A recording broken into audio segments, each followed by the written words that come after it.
Welcome to another episode of Plastic Surgery Uncensored. I'm your host, Dr. Rahban, and I am beyond excited. I'm always excited, but now I'm extra excited because we have Molly Sims in the flesh, present here in this stunning chair in all of her beauty. And Molly is honored us because Molly is recovering from being ill. And she's like, I love you and you're a dear friend, and I appreciate you being here because every time we get together, we have such a good time. We talk about so many cool subject matters. And what we decided to do today is just have a smattering. Just talk about, last time we had a great episode. We talked about the reality of being the supermodel mom and the reality that there's no reality other than you get up at 5 a.m., you work out, then you take your kids and all that. So if you're interested in finding out what it's like to be a supermodel mom, go check out our last episode. But this time we're going to talk about a whole smattering of things.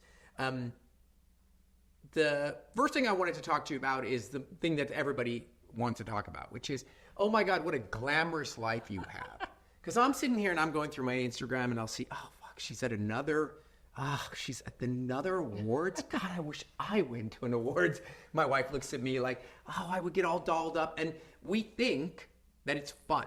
And you guys do an amazing job. Obviously, it's fun. You're at a table, you're eating dinner. I'm not suggesting it's not, but no one really understands what it's like to have 17 weddings a year.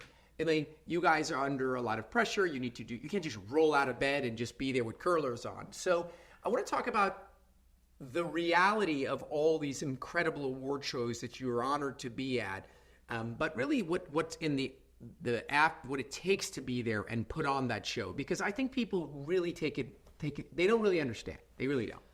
I don't know if it's that they don't understand or they're just like, they want to like be in like, oh, it's like when you look at royalty, if you look at like, you know, Princess Kate, or you look at King Charles, like you think like, oh my God, I want to live there. I want to be that. But it doesn't, it's not easy. I mean, the whole of just your managing of your life on the Golden Globes, for instance, I was in San Diego. I started at 5. I had 2 of 3 kids with me. Actually, I had all 3 kids with me. I got 2 on a lacrosse field, took 1 home with me, got dropped off at the Waldorf Astoria. I didn't have any license on me. I had nothing because I'm like, they're just going to drop it. The security was so bad. I was begging to. They're like, we don't believe you. Yeah, they were like, we do not believe you. I go, you're like a Molly, listen to me. Molly Sims lookalike. No, I'm the guy. I was trying to show them run a show. I'm like, this is me, and I'm going to feel myself. I like almost started crying. But people have no idea what it takes. And listen, to go to the show is I think the first time you do it, and the second time you do it, and the third time, looking at the people, like the people watching is the best thing, of course, right? The gowns, what everybody's, wearing and doing, but it takes a lot, and it's not, what you think it is. I mean, this time I actually sat and watched Kylie Jenner and Timothée Chalamet make out the whole of the show, which was kind of fun for an oldie like me, but it definitely takes a lot of work. Yeah, I think the people, listen, don't get me wrong. No one's pulling out a violin. And that's not the purpose of this conversation, is that, often we look at certain other people's lives. The point of the real gist of it is the grass is greener. You always assume that, and that's part of, I guess, the danger of the FOMO of Instagram and whatnot. You're getting tiny little glimpse of an individual's. I mean, I work like I'm poor. I mean, so, I think that's what's kind of successful, that I have these women who, kind of go along with me, because I think they realize how hard I work. For sure. I'm mom hard. Yeah, for sure. But I also work hard. I mean, a lot of people don't know this, and I haven't really talked about it yet.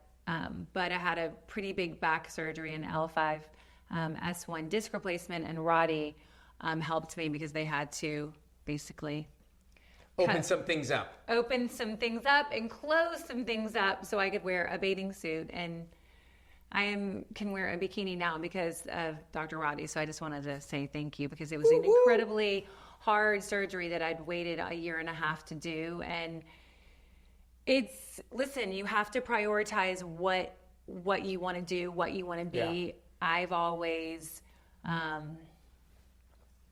I've put the work in. Yeah, you can't just show up at the show. Like, I'll tell you what happened. So I wanted to wear this George Shocker dress. My stylist who I've been with for over 10 years, Sonia Christensen, I'm like, I found this.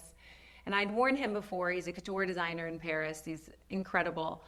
And she was like, oh my God, we got the dress. And I'm like, okay, I'm going to wear that to the Oscars. And to the Golden. She goes, no, I think we should do it. I'm like, I don't know. It's like a big rose gold, beautiful column dress. And when I tell you it had been taken up like this much, the girl was like tiny, the model who was wearing it. So Katie, my seamstress, basically took the dress apart. I'm talking corset out. I mean, we're talking, I was like, oh my God. It was like a reconstruction. If Mr. Shocker saw what we did to this, Monsieur, he would kill us. Yeah. Exactly. So you do all of this. You get the spray tan. You get the facial. You do everything. You don't eat salt for like 5 days before you're going to go to something like this. Or you're lucky and you get food poisoning. Or you're lucky and you get food poisoning like I've had this week. But no joke, we did everything, and things happen along the way. But and I think it's important for people to understand. I just thought it was a really interesting part about this, because one of the things that I've always enjoyed and admired, and really is the underbelly of our friendship, is that you're a real person. And the benefit, I guess, of social media is you can choose how to present yourself. And you've always presented yourself as a real individual, which is, here are my kids, I'm hustling hard, I'm in the morning doing this. And everything you can do up to that day, and on that day, and you get into the golf cart and you're about to walk the carpet and the wind blows your train and it ends up in a sprinkler. It ends up ripping in the wheel of the cart. I go back up. They die. They do like magic eraser because there's tire tracks. Katie takes shears and cuts the back of the dress off. Did Monsieur have a heart attack? He probably did. I had to come down, get back on. Yeah. So at any rate, the point being is that while it is glamorous and is amazing and certainly would be something that we'd all enjoy doing, it isn't. It's work, it isn't always like that. And perhaps you kind of look and say, wow, that looks really interesting, but maybe it isn't that much glamorous as you. That's what I wanted. That's the thing. Like, you think it's going to be so, and it is glamorous in certain ways, but it's also like, it's a fuckload of work. You know what it is? It's kind of like your wedding. I know. In that, you look back at the photos and like, oh my God, it was magical. No, it wasn't magical. I had shit done on my thing tore, and then the barf, and then they forgot the cake. And nobody often, when you look at your wedding, the most glamorous days, and you juxtapose the true glamour and the beauty of being with your family and all the shit that went down, there's always a shit that went down. But I think it adds up. If you look back at your wedding, like, this is amazing. You're like, I was crying. Yeah. No, it adds up, and you'll do it for your wedding, but not like 17 weddings a year. Yeah. The point being is that you do it time and time and time again. And from the outside, everybody's like, oh God, I wish. No, you don't. You don't wish you went to 17 shows a year. I'm telling you, I promise you, it's obligation more than it is joy. All right. So the next thing is we just took care of your beautiful son, Mr. Lacrosse. Brooke Stuber. Yeah, had the honor of being. Yeah, so I'm literally taking care of one by one each of the family members. So I get this call. Sally's like, Molly's calling. I'm like, what happened now? And it's like, like, what the fuck? I'm in the middle of clinic. I'm like, sweat's coming down my face. People are pissed. They want to walk out. They've been waiting here 2 hours. Like, oh, her son cut her hand. He needs to come in right now. I'm pretty drastic when I need to be. I'm like, oh my God, they're going to come in. Next thing you know, when I see Scott, I know this bad. Because there he is, her husband, him. And actually, Brookster was chilling, taking it easy. And I walk in the room. And sure enough, he's got this massive gouge. From whittling. So we play sports, and I'm like, you know what? I'm going to give him, like, there's like a little, like, camp, then do art. They make things, and I'm like... Trying to make him well-rounded. They're trying to make him well-rounded. And my husband was because I called Christopher. I was like, is it really bad? He goes, you probably should come here, both of you. And I'm like thinking, oh, my God. He said whittling. I want you guys to listen. From 1920s, whittling. The kid is like doing like chivalry and making candles and then whittling himself a cabinet. I love it. And he was whittling a present for his dad that said best dad ever. Did he just get to like best?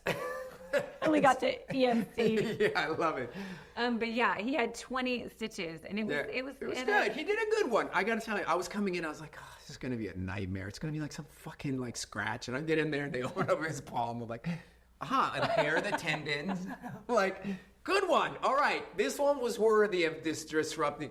So anyways, like a champ, he did well. You were a little bit less of a champ, but you did good. You guys were all there, Scott. And it was funny because the timing couldn't be any worse because, he cuts his hand. We put in the stitches. God bless him. He's like, all right, I'm good, right?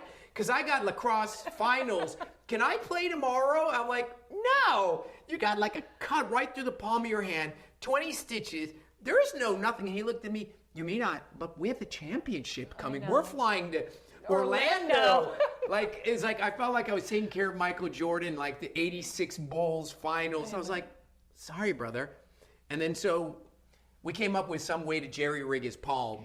I mean, when I tell you we're still jerry rigging a little bit, but you're not even going to see it because it was plastic. Yeah, we did good. We had Nurse Molly here, wrapping it and patting it, and I can see it in his photos. You guys see the pictures in Orlando.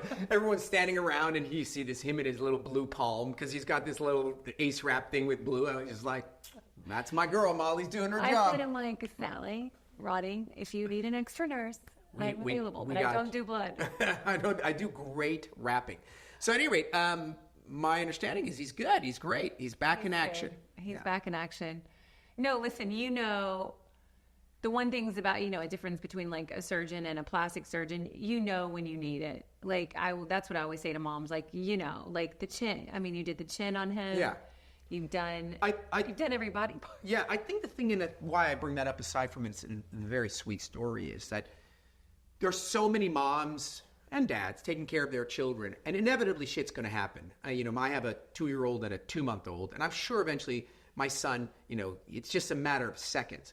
And then the question is, what do I do when my kid eats shit or falls off the slide or, a ball or a baseball hits him in the head or whatever? And the answer is, you want the best for your child. I have been doing ER-related work for 20 years. I do less of it now, but I did a ton of it then. And the reality is that you want to make sure that you get your child the best possible care when and if that occurs. So that means you take them to the emergency room.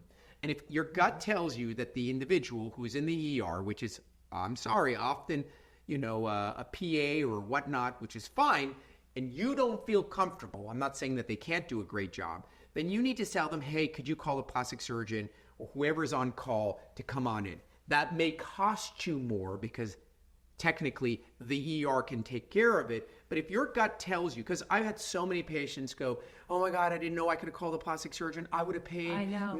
Now my daughter has this horrific scar across her face, and now we're spending years trying to fix it and laser it, and she's self-conscious. So it brings light to that if you are in a circumstance and your child does get injured and you do end up going to an ER and you have the means, ask for a plastic surgeon to come on in. And if you have to pay out of your pocket, I assure you in the long run, it'll be well worth it. That is such a good point. I think women, they don't know. They don't know, so they listen and they're like, I don't know what to do. But in their gut, they're like, this doesn't seem like... Yeah, for sure. This person doesn't seem to be the one who's going to put, it's my kid's face. It's like it's their elbow. Not that it doesn't matter, but it's less concerning. But if it's somewhere on their face and it's your child and it's bad, you have the right to ask for a plastic surgeon. I think that's what the key here is. You may not have one on Rolodex that you can speed dial as number 7. It's like grandma, grandpa, Roddy, but you don't need to have one on. You don't need to be Molly. That's the point. You literally can go into the ER and say, I'm so sorry, very respectfully, I'd like to ask for a plastic surgeon to come in. They'll tell you it's not necessary. We can do this. And if you feel that, God, I just don't feel comfortable, then you can ask for a plastic surgeon. And if you ask for a plastic surgeon, there may be associated costs with it, but I think it'll be well worth it. You have to advocate. I really mean that. And I think also you have to advocate in whatever you do as a parent, as a patient. I mean, I know, what's great about Roddy is half of his practice is fixing shitty work. For sure. And it's also because they haven't advocated for themselves. I mean, I think the best thing that he has is, this PDF that's very thick, but if you read, like, these are the questions that you ask. These are what you need to do if you're doing any type of surgery, a mommy makeover, boobs. No, like, you need to know those things. And if you don't, you need to ask. And a lot of times you can save yourself a lot of time and money doing it wrong and not trusting and not going to someone good. Yeah, and I think that, you said it best. Often you are overwhelmed and you are frightened and you have reverence. And the reverence is, I don't know if you think so, and you defer, which is fine. You defer to your lawyer, you defer to your accountant. But in this instance, you need to ask, and you need to inquire, and you need to demand, and you need to listen to your gut. And if you're not sure, then you need to say, hey, time out, I need to make sure. I think that's super, super important. So let's chat a little bit about this concept you and I were talking about, which is mom guilt, right? We talked about it a little bit because I think you are currently, I'm biased, but probably one of the best mom representatives in the celebrity world because you're a real mom. Yeah, you have help, and of course you have the means, and I'm sure you have a nanny and someone who helps you, but you're in it. Sleeves rolled up, you got your bag. I'm at lacrosse at 3. I got to pick up the ones jumping over a horse. You're in it because you're a mom and you love your children. And at the same time, you're able to go to the Golden Globe. So I think you represent, in my humble opinion, an incredible model to emulate as a mom today. Like, I want to feel beautiful and be sexy at the same time. I want to get dirty and get down with my kids. So I think you understand, and you are in the milieu of moms, to understand that, and one of our last episodes was the same thing, which is this idea of sort of this guilt that runs inside, which is, I'm being pulled towards being a mom, frumpy, I know, giving everything I have to the kids. Like, that guilt is real. No. I've heard it 100 times. It is like unexplainable. It's like they come out of you, and you automatically have mom guilt. I remember when I couldn't really breastfeed, and I had such tremendous, and it was so hard for me. And I would look at this girl pumping, and she was like I was like 2 liters, and I would have like this much. I'm like, and just the guilt, for sure. And like that starts at literally when they're born, but I think moms get into, and I think a little bit less now because we're speaking about it, sure, and talking about it on podcasts like this, but I really do think that women can lean into I'm just going to focus on the kids. Yeah, and they do that, and it's natural, and it feels good, and it feels appropriate, and it's organic. But then they lose themselves. And I think then it's like it becomes like all or nothing. And it shouldn't be all or nothing. You should be able to be a badass mom, but also be a badass woman and feel good about yourself. And I think, the women who maybe take a little bit more time to take care of themselves, whether it's self-care and, working out, eating healthy, taking those moments, scheduling time just mentally for her to have a break, I think those women in the longer run are happier. For sure. And what it ends up doing is, there's no question. I always use the analogy of the airplane going down. Minute airplane starts to depressurize, airbags drop.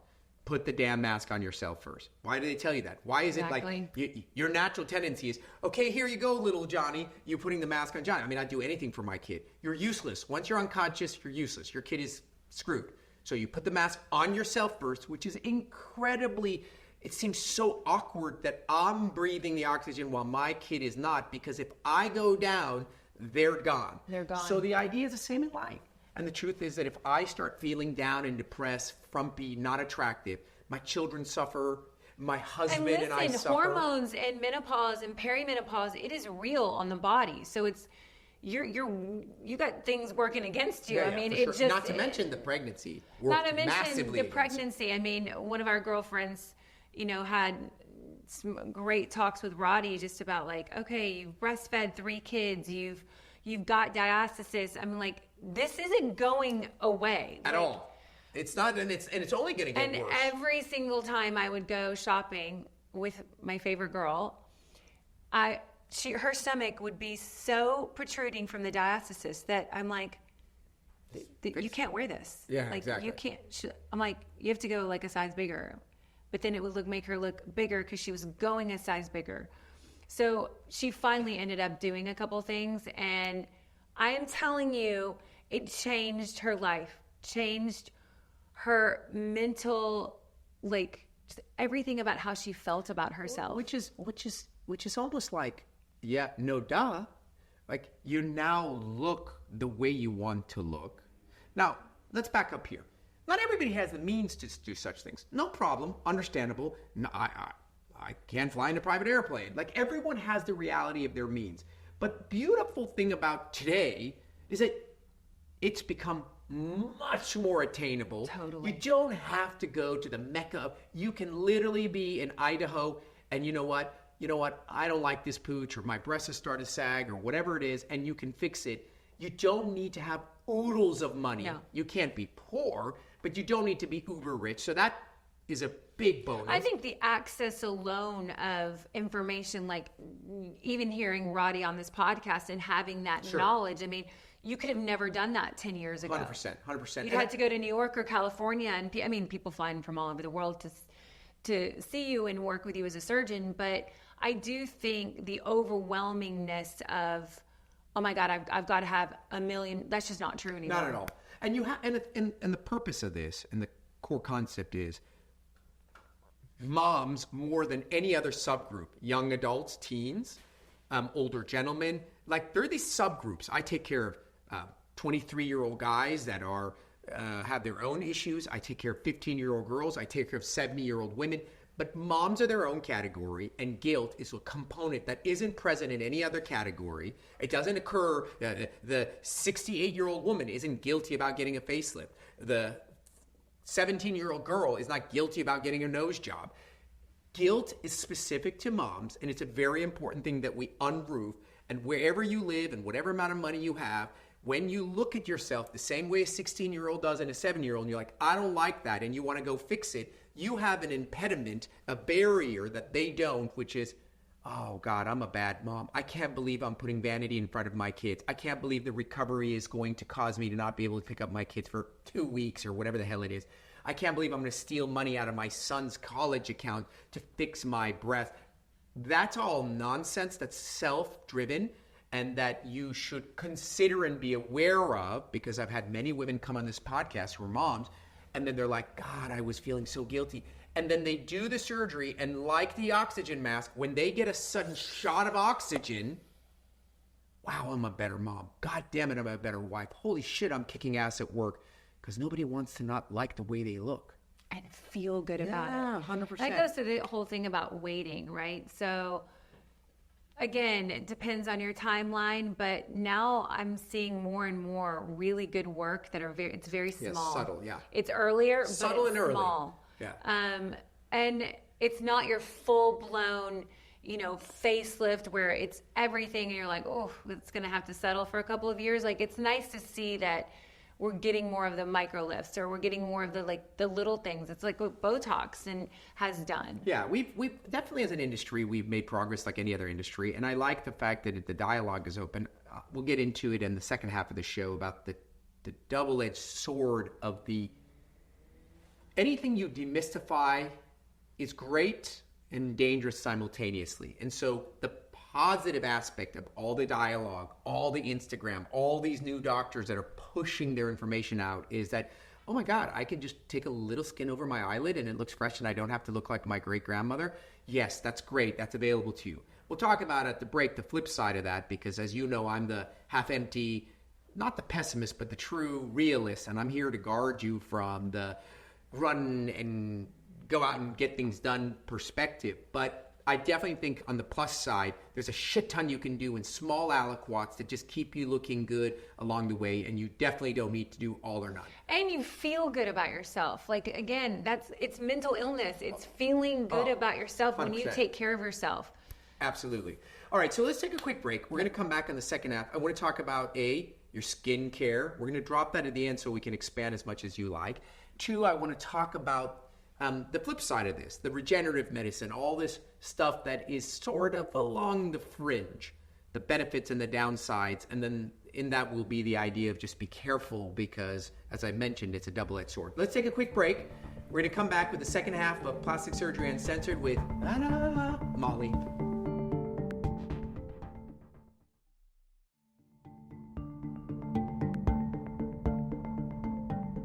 All right, welcome back to the second half of Plastic Surgery Uncensored.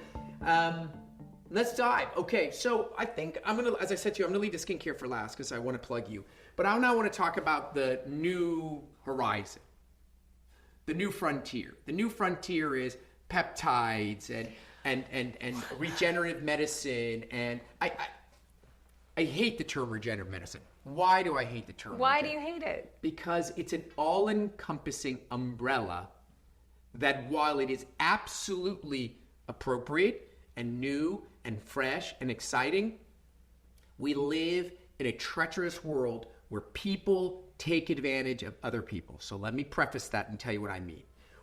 Regenerative medicine it's not a real thing. It's a concept. It's a really big umbrella. And that umbrella is we're going to start pushing the level of science, peptides, this and that.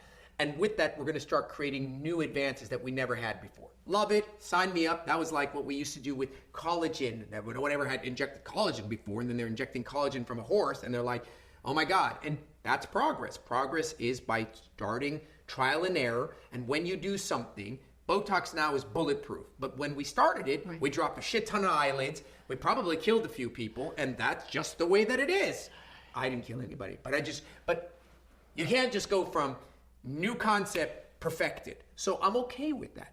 I'm okay with the adverse effects. I'm okay with the learning curve. I'm okay with everything. What I'm not okay with is the idea that I am a physician and I use this umbrella of regenerative medicine to push a bunch of shit that I don't know does or doesn't work. You're an unsuspecting, I'm so sorry, very vulnerable individual who's looking for solutions, especially in the non-surgical arena. So we have the advantage of saying it's minimal.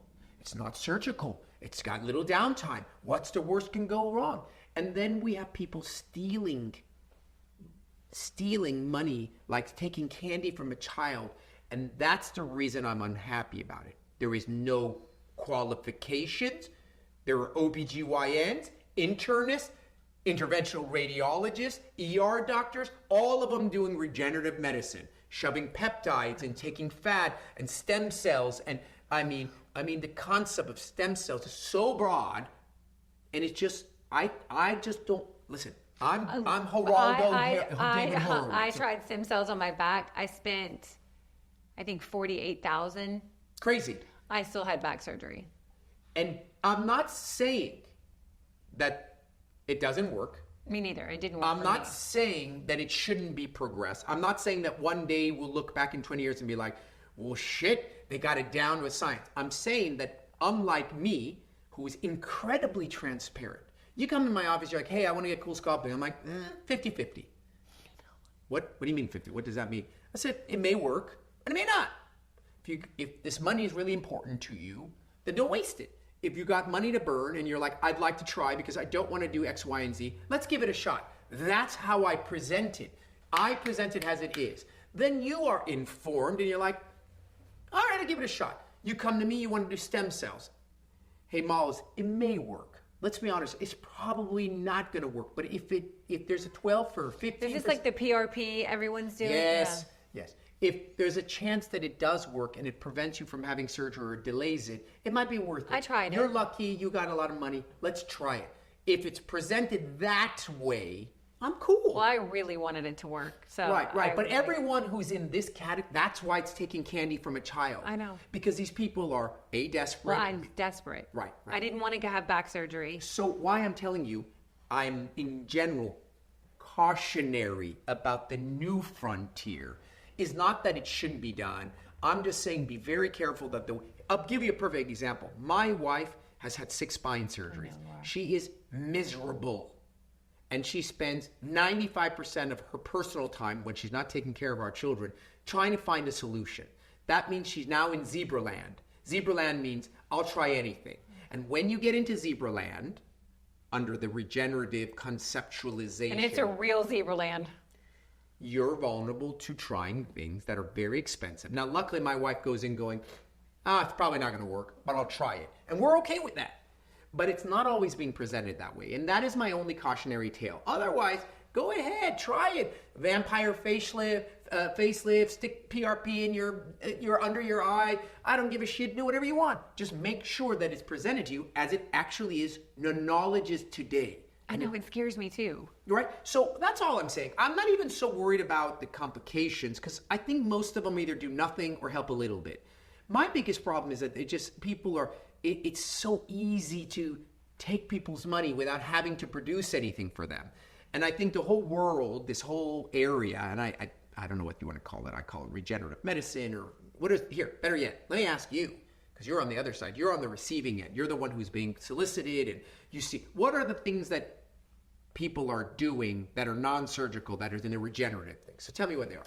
I would say like the microneedling with the PRP. That works.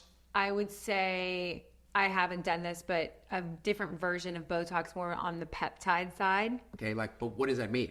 I don't know. Right, okay. Right, but that's what's trending. Trending, right. I would say microfrequency, radio frequency to tighten. So the whole radio frequency, I did a post on this, and it was like me talking about whether or not women should vote. That means that kind of a divisive kind of a conversation, and I got so much heat for it. So the idea is radio frequency is a technology. Again, broad. Right. And now every device company is trying to figure out how to use it and make money. They're not there because they're trying they're not trying to save the world or cure world hunger. They're trying to make a profit.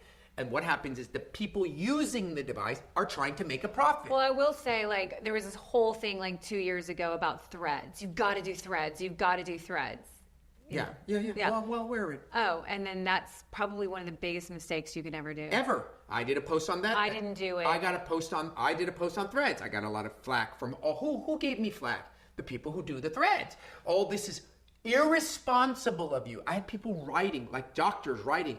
How it causes scar tissue to build up underneath. So let's talk about radio frequency for a second. What they're doing is sending in heat, radio frequency, and as a result, it's tightening things. So when you do that, in large measures, it doesn't work. In many instances, it doesn't work because they haven't figured out how to actually channel it in.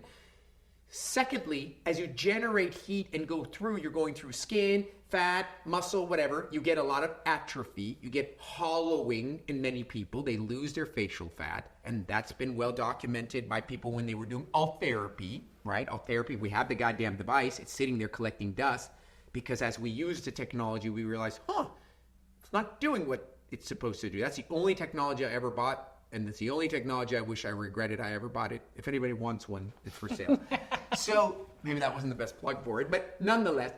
So does it mean that in 7 years, radio frequency may not be the cat's meow? It may be the shit. I may never have to operate again? Possibly. I think what you're saying is just don't be the guinea pig. I'm just saying go in it super careful, super cautionary, eyes wide open. Don't be a fool. Where do you think we're going? I think that I think the horizon where we're looking for is, number one, I think that surgical skill will continue to improve. There's no what we used to do in 1965, the way we would execute a nose job, we're better at it now. Why? Because there's more surgeons, more talent, people are refining. So surgical skill will always be number one.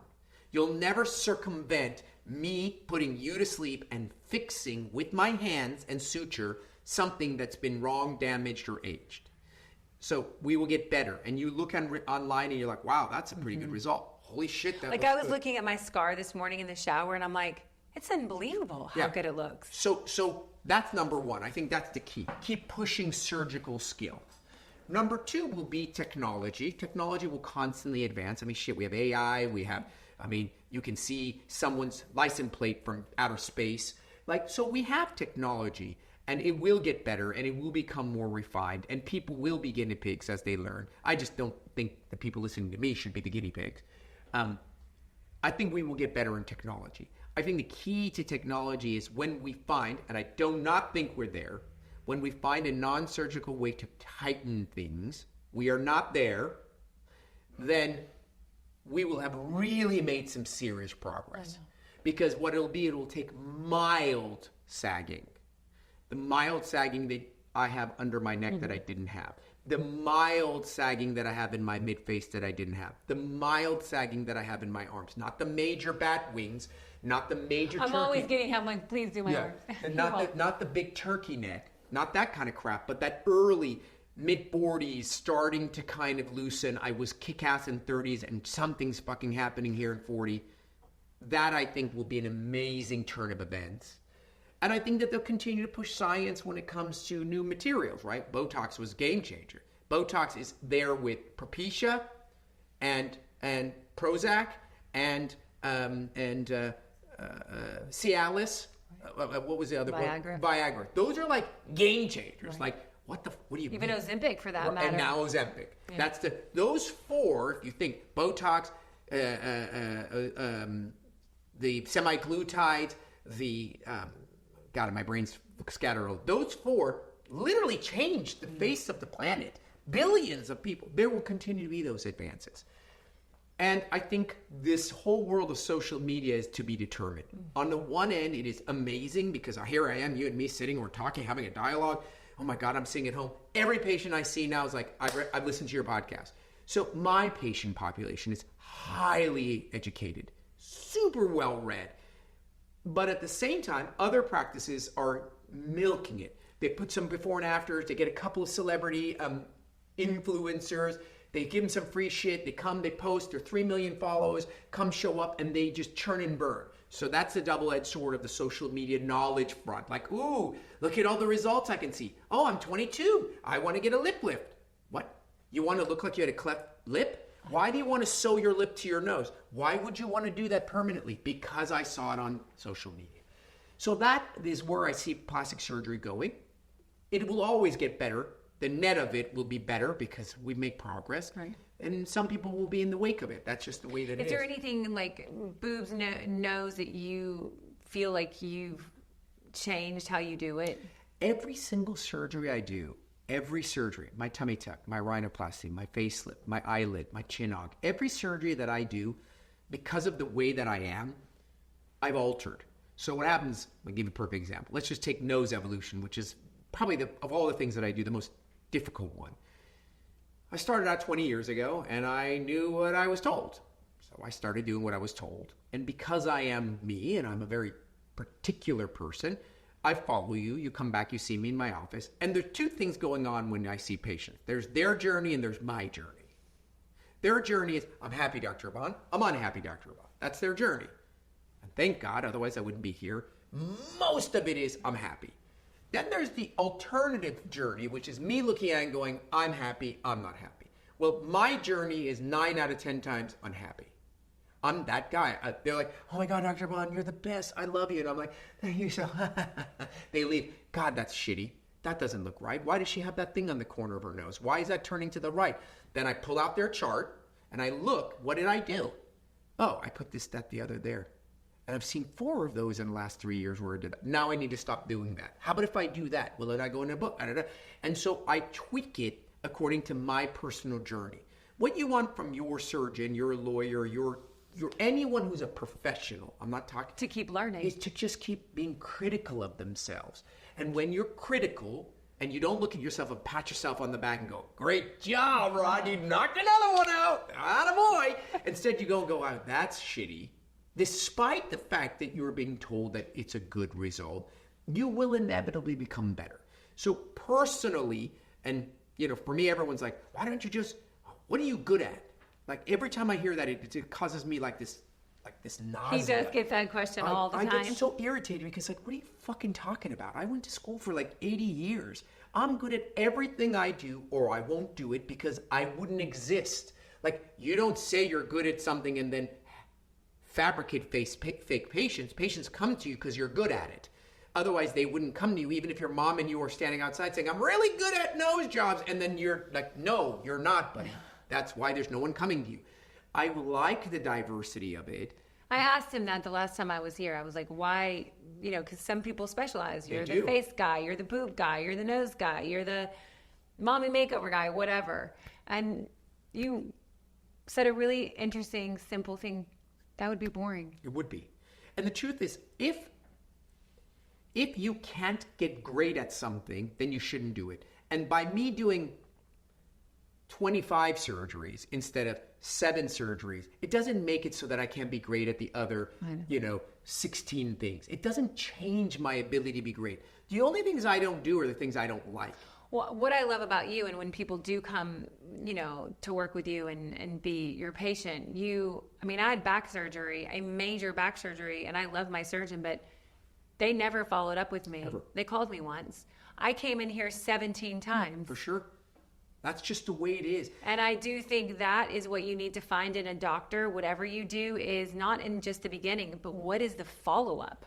Yeah. And that just comes to personality. That's who you are as a person. You look at your kids, you have your 3 kids. One of them just is so tidy and so clean, it's so neat. One of them is so creative and all over the place. And they are who they are. And my personality has always been super type A, very particular. And I want people to have... You make people feel good, and I think that's 90% Well, yeah, I of it. appreciate that. And, I do love what I do. And I think the future of plastic surgery is very bright. I just worry about the landscape of social media taking advantage of vulnerable people. Well, you can do this for 20% off. You Yeah, can yeah. do this for... Or, hey, did you see Katy Perry did so-and-so? Oh, my God, Katy Perry did so-and-so. Look how good she looks. You mean in that one photo that's been photoshopped? In that one angle where she's smiling just so... so many filters. So I that's what I'm worried about. All right, last part. Let's chat you. So while you were, was it from like 2:30 a.m. to 4:30 a.m., you decided that, God, what am I doing with my time? I'm so fucking lazy. I have all this time, I'm doing nothing, just sitting here REM sleep. So you're like, let's do skincare, because why not? So let's talk and plug and discuss this line of yours and what you're doing and how it came to be, and tell me about it. It came to be in 2020 because for the 2012 to 2020, I had really bad hyperpigmentation and melasma. And, as one does when you turn 40, as he was saying, things start to change, right? Whether it be, you have a new baby and a thyroid problem and stretch marks. Maybe you have melasma and hyperpigmentation on top of that. And so with every baby, 2012, 2015, 2017, I would become a little desperate because I was really having issues with my skin, and I was the girl model who was known for the no makeup. Right. I would come in here, no makeup, skinny jeans, white t-shirt, black heel, you know what I mean? Just very simple, very natural. Relatable. And that changed right when I had Brooks. I had a massive thyroid problem. I weighed 204 pounds. I had, I don't know how it became undiagnosed during my pregnancy, but everyone just missed it. Until Dr. Bimbasat was like, you look like a football player. I'm like, great. Yeah, he's definitely, and that's probably exactly how he said it. He did. I walked in, he goes, your neck. I was like, what the fuck is wrong with you? And I was like, you look he's definitely not subtle. And, so I started going on this whole thing of hydroquinone, which, as you know, it's amazing until it's not. Yeah, of course. Because you go out into the sun and it's just like you've never done anything for 3 months. They will just come back with a vengeance. So I did peels. I broke down after Scarlet in 2015, and I did a cold laser with Dr. Orion. And he charged me $10,000. It was the most I'd ever paid for anything in my life. Yeah. Except for my Birkin bag, Betty, in cash in Paris. And I mean, I had patches, I had everything. Oh, yeah. And so the more drastic I would do, yes, it would be good for 2 or 3 or 4 months. I'd be red, I'd be dry, I'd be like I was on prescription retinol, but I wouldn't be dark. And then in 2019, Scott said I had a little dirt on my face. He says, your face looks a little dirty, because I was trying to patch it with like a concealer. Yeah. And I was like, fuck it. So I stopped my prescription of hydroquinone. Sorry, Dr. B. I stopped peels. I stopped anything really harsh. And I started with a product called Biologique Recherche P50 1970.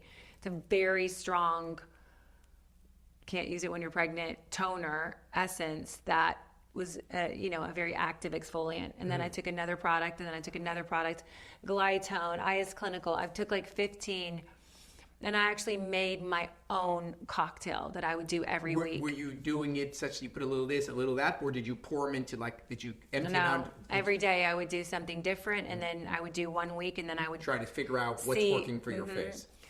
And I'll tell you, you weren't available. Blame it on me.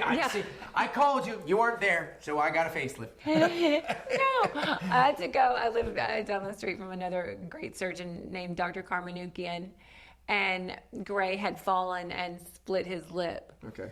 And so he has a company called Care, K-A-R-E, and he put 2 stitches in, and he actually weren't available. See the guilt coming out? Yeah. Super. Sally was like, he's not here. Red-handed.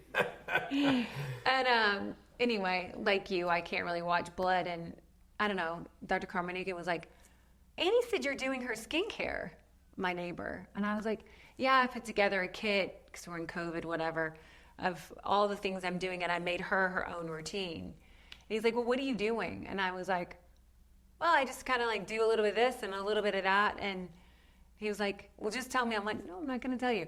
And at that moment, I knew I had something. Right. And so I felt like I didn't really want to go back on the road. I didn't really want to go back and living in a trailer. I'd had my 3rd kid. I started to take on a little bit of producing. I produced it to Get Organized with the Home Edit. Clea and Joanna, great home organizers. I started doing that. We sold a show to Reese Witherspoon. And then I'm like, maybe I'll just go back into producing or go back into like a little bit of acting, but where I don't have to be gone all the time. So I started kind of like my producing on that side. And then I wanted to be with his manager.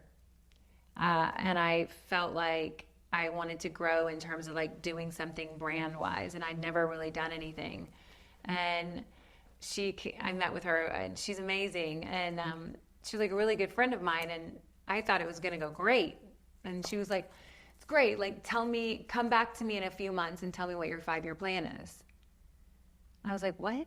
What 5-year plan? I was like, what the fuck is a fucking 5-year plan? I'm like a cat. I just like pivot. And so she's like, no, I'll sit down with you, but you need to have a plan. Yeah. And so, no shit, no joke, next day on a soccer field, raining, I'm next to a woman named Kim Kreuzberger. She owns Pivot Projects now. And I was like, are you still at Goop? She goes, no, I left. I'm gone on my own. I'm doing consulting, just starting. I go, I'll be your client. She's like, done. I go, can you come over? And she's like, okay. She came over for literally another 2 weeks with her and another woman named Danielle Pergamont, who's an incredible beauty wellness writer. And they kind of just took apart my whole website, life. They asked me questions. They told me things that worked, what didn't work. I was writing a book. And she asked me, she was like, well, do you have any white space? And I'm like, well, yeah, why is everything that's really strong and obagi and really harsh, derm, it's ugly. No offense. No, I don't take offense to it. This is Patagonia marble behind us. Yeah, exactly. I have no problem with that. And then on the flip side, why is everything that's really cool and fun, but there's no efficacy? And so for me, brightening, as I learned, my little cocktail, my home remedy recipe became Wise Beauty. Okay. And more doesn't mean more. And so I started a brightening line. It's called Wise, to be wise, to know more than you knew before. And it started with one product, Problem Solver. And that is my ode to hydroquinone, which you can use every day. It doesn't thin your skin. It doesn't affect the sun, but it slowly brightens. And then my most famous product is called Your Favorite X pads, exfoliating pads. Everybody's got a favorite X. And this is based on Biologique Recherche. It's clean. It's made for sensitive skin. I tried the pads for 2+ years. I did clinicals, and it's gotten 4 awards. I mean, the whole line is incredible. And did you partner with any medical individual, or are you doing it yourself? No, we work with Dr. Bukshanda. She's been kind of our advisor. She's a dermatologist? Yeah, Dr. Bukshanda. She's a board derm here in Los Angeles, California. I've been with her for 12+ years, and And then we also spoke to like 10 other derms around the country. And, you know, as you know, people will either do everything and they'll fuck their barrier of their skin. Sure. They'll laser it, they'll wax, they'll peel, they'll do everything in the world, or they do nothing. Sure. And a lot of times the women who come in who have money, who have access, kind of to what you were talking about, like, oh, there's a new thing, let's do it, are the women who probably are the most effective. They've either lasered off their skin where they, or microdermed where they can't even keep makeup on anymore. Sure. So barrier is what we're trying to maintain, you know, skin plumpness, evenness, glowing, while not, you know, just crushing your skin. I love it. That is, yeah, that makes sense. It makes sense because at the end of the day, first and foremost, the mother of all invention is necessity, right? Necessity is the mother of all invention. It means I myself struggled with a condition from which I then found for me something that worked. My God forbid child has autism. I found a organization for such. So that's always the best things come out of people's self-struggle because I struggled for 10 years. I mean, I don't have a lot of makeup on now because I've been super sick, but I would never have gone out of the house. I mean, I never used to wear makeup, maybe mascara, a little Vaseline on my eyelids, but a little bit of a lip. I would never not wear makeup. Sure, yeah. And it was a very serious for me emotionally, as much as, you know, having the thyroid, it really affected me. Yeah, well, also because number one, it was a massive change from who you were. That's first. And secondly, it went against the very nature of who you were known to be. Exactly. Right? So for me as a person, I identify myself as having the highest level of integrity. That's how I see myself. That's the brand of myself I put out. So if ever there were a scenario where I were put in a situation where my integrity, my word would be compromised, I'd hate myself because that's who I know myself to be. I know. Does that make sense? And then you become desperate, and then you become on this roller coaster where you'll do hydroquinone for 6 months at a time, which is awful. You'll look for any solution. You'll look for any solution. But what I realized, even with like, I have my morning cocktail, which is a vitamin C, which is full of niacinamide. I also knew, being in an industry for so long, like mesotherapy, which is now microneedling, but 25 years ago, I was doing shots in my ass. That's microneedling in France. So I've actually kept up on beauty. I've kept up on what's happening, what's not happening. And I think that knowledge has helped with my actual product. Like, I know that I don't want my vitamin C, my morning cocktail, to peel. I don't want it to feel sticky. I don't want it to smell like a fucking orange. Yeah, I mean, listen, if you weren't in the industry, you wouldn't know what you're doing. I mean, you have to be the end user of the product. Yeah, but for me, starting this company, Roddy, I got a lot of, oh, you're just another celebrity skincare brand. It doesn't matter what they say to you. At the end of the day, this is the bottom line. At the end of the day, the proof is in the pudding. Well, the that's product the thing. that you create, there are thousands of products being created. There are thousands and thousands of surgeons. At the end of the day, your product, your result will either be sustained or won't. The masses will speak. I know. And that's why people are like, don't you want to subspecialize? No. Because right now I get to do everything I want to do because people keep coming through the door because my results are such, and your product will be the same. I mean, it doesn't matter if it's yet another celebrity endorsed product. Molly, it must be. By the way, I'm happy now that I get the question because it was the most. I mean, like, I would sweat knowing, because every time I did a little media training, I hadn't done media training in 20 years. They're like, they're going to ask you this question. And now I can really answer it at 8 months later. It's not just another celebrity. Yeah, I mean, like, and reality, it's crushing. Yeah, and the reality is that it will speak for itself. And that's the truth. And the other ones that don't are brand, packaging, and celebrity backing. It kind of goes back to what you were saying. Like, I got good advice. Like, don't be trendy. Have really good ingredients. Yeah. But what I learned through the whole brightening, yes, you can laser it off. Yes, you can burn it off. Yes, you can use really strong products. But that doesn't work in the end. It just makes it worse. Yeah, it will definitely accelerate your aging You have process. to have like all the cushion, all the hydration, all the ectoin, Yeah, you need all the nutrients. beta-gluconolactone. Look at that. Look at you that. with those big words. I know. Oh my God. Next thing you know, holy shit, you're going to be in a lab in a white coat pipetting shit into your... I can just see you now on your Instagram because you do this shit with the wine and whatever, and I can just see you like behind the table. Okay, wait, fuck, okay, Glad Coke. What was that shit? By the way, I swear I almost burned my skin trying. I actually. But you're like remind me of my wife because my wife, you know, she's in her own right a little micro influencer, and she's got like, she tries. She's a skincare. She's a skincare Nazi. I have to send my highlight to her. Huge goddamn hat. Refuses to like just knows everything about everything.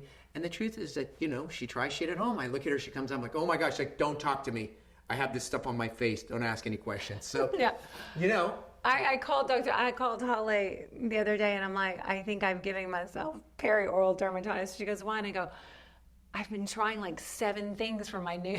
Yeah, exactly. Well, so she's like, send me a picture. She goes, yeah, perioral. I'm like, don't do anything for 2 weeks. Just give it a break. Listen, it's been a pleasure. I'm proud of you. Thank you. Because the truth of the matter is that, you know, putting together some kind of skincare line is awesome. But as you had just said, you know, just because you have the connections and you have the celebrityism doesn't mean you create a product that will sustain time.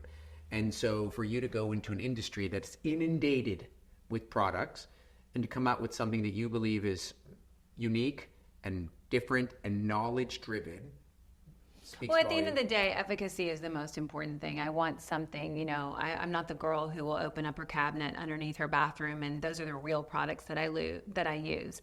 I think that's what's been so successful about Lipstick on the Rim is that we don't gatekeep. Like, you know, a lot of women, I don't mean this in a bad way, but like they don't share that they've had plastic surgery. Oh, yeah. Right? They're like, oh no, I just work out a lot. I just drink a lot of water. Yeah. Sure. Or I just like I eat, you know, really good. I eat really well. You see. And I think, you know, that's not my ethos. I'm really a girl's girl, and I like women to win. I like my girl. I like to feel good, and I want everyone to look good. Yeah. Well, you know, that's the right attitude. And at the end of the day, as we always say, you know, people will follow and will surround themselves with the individuals who they feel are like themselves. And the more transparent and real and down to earth a person is, the more successful they will be because other people will identify with them. And that speaks volumes to you, and that's what we try to do here. And we're just grateful. Thank you for being on our show. It was awesome. I'm glad to have learned a little about your product. Love a little Roddy Uncensored. That's right, baby. All right, well, that wraps up. You guys should have just, you better have enjoyed that episode because, frankly, I did. As always, I have 2 requests on the exit of our podcast. Number 1 is if you enjoy our show, you find it to be entertaining, educational, what have you, go write something nice. Go write a nice review. It makes a huge difference to all the people that put together time and put this thing together. And also it makes a huge difference for when, you know, there's so many things out there. When you have really good reviews, you can rely on that. Yes. It gives someone, 100%. Okay, this is where to go, this is what to do, and this is what I'm going to listen to. 100%. We love that, and it makes us, it's good for everything. The second is you need to share the show. And the reason you need to share the show is you don't know which one of your friends and family is going to do what, because people tend to do things in private, and only to find out later, oh, what? Why didn't you? It's too late. Just disseminate this to people you love because you want them to have access to this in the event that they choose to do something unbeknownst to you. That's what you want to do. As always, thank you so much for being on our show. We love having you. I can't wait to do something else. Yeah, we'll do some other shit. Not back surgery. And yeah, that wraps up another tantalizing episode of Plastic Surgery Uncensored. I'm your host, Dr. Rahban, and we'll see you guys next week.